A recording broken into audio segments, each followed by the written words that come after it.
महाराष्ट्र के नासिक में सीधे नासिक पुणे सेमी हाई speed rail मार्ग की मंजूरी की मांग को लेकर उत्तर महाराष्ट्र एकजुट हो गया है।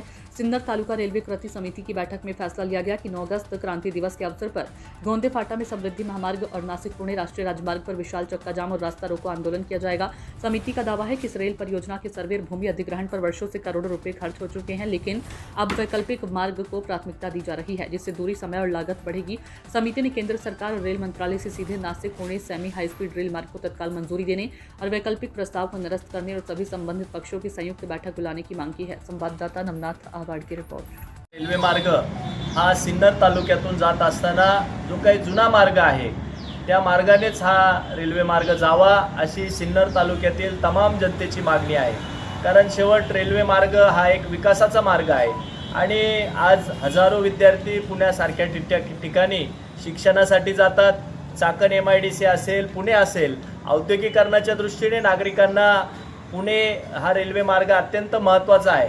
परंतु हा रेल्वे मार्ग लांब पल्ल्याने न जाता हा जवळच्या मार्गाने जावा। मग सिन्नर असेल, संगमनेर असेल, नारायणगाव असेल, मंचर असेल, या मार्गाने जावा। यासाठी शेतकरी बांधवांच्या जमिनींचं अधिग्रहण सुद्धा या ठिकाणी केलेलं आहे आणि म्हणून या रेल्वे मार्गात बदल होऊ नये यासाठी या सिन्नर तालुक्यातील तमाम जनतेच्या भावना लक्षात घेऊन सिन्नर तालुका भारतीय जनता पार्टी म्हणून आम्ही देखील माननीय मुख्यमंत्री महोदय आणि माननीय रेल्वे मंत्री महोदय यांना या निमित्ताने आम्ही या आंदोलनाच्या माध्यमातून विनंती करणार आहोत की आपला रेल्वे मार्ग हा जुन्या पद्धतीनेच असावा।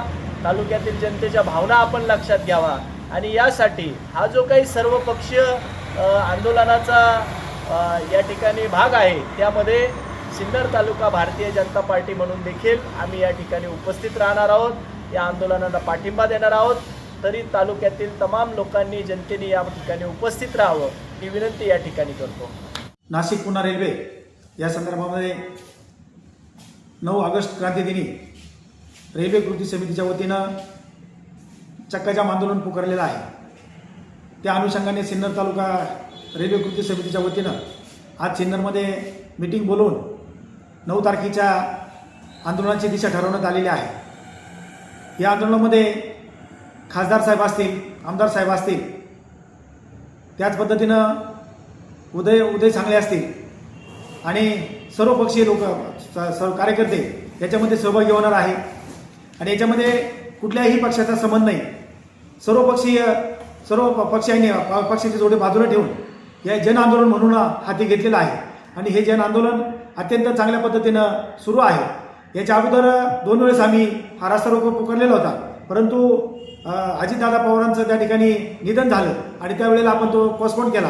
मागच्या वेळेला पुकारलं त्यावेळेला आदरणीय अमोल कोल्हे साहेबांनी सांगितलं की थोडे दिवस थांबा आणि त्यानंतर आमचे मार्गदर्शक आदरणीय सतीश दादा तांबे यांनी 9 ऑगस्ट क्रांतिदिनी हे आंदोलन पुकारलेलं आहे आणि त्यांच्या या आंदोलनाला सर्वांनी पाठिंबा देत संपूर्ण नाशिकपासून तर पुण्यापर्यंत 9 तारखेला संपूर्णपणे चक्काजाम होणार आहे आणि या चक्काजाममध्ये या परिसरातील सर्व नागरिकांनी मोठ्या संख्येने सहभागी व्हावं असं या ठिकाणी आवाहन करतो आणि त्याच पद्धतीनं हा रेल्वे जो मार्ग आहे हा रेल्वे मार्ग विकासाचा आहे। नाशिकपासून तर पुण्यापर्यंत जेवढे MIDC आहे त्या सर्व MIDC याला जोडल्या जाणार आहे आणि त्याच पद्धतीनं आमच्या नाशिक जिल्ह्यातील हजारो मुलं पुन्हा या ठिकाणी शिक्षणासाठी आहेत, नोकरीसाठी आहे, या सर्वांना या रेल्वेचा फायदा होणार आहे। म्हणून आम्ही रेल्वे मंत्र्यांना आणि मुख्यमंत्र्यांना या ठिकाणी कळकळीची विनंती करतो की ज्या पद्धतीनं जुना रेल्वे मार्ग नमूद केलेला आहे त्याच मार्गाने व्हावं, नवीन मार्गाचा विचार करू नये या ठिकाणी आम्ही विनंती करतो आणि 9 तारखेच्या आंदोलनामध्ये जास्तीत जास्त मोठ्या संख्येने सहभागी व्हावं असं आवाहन करतो।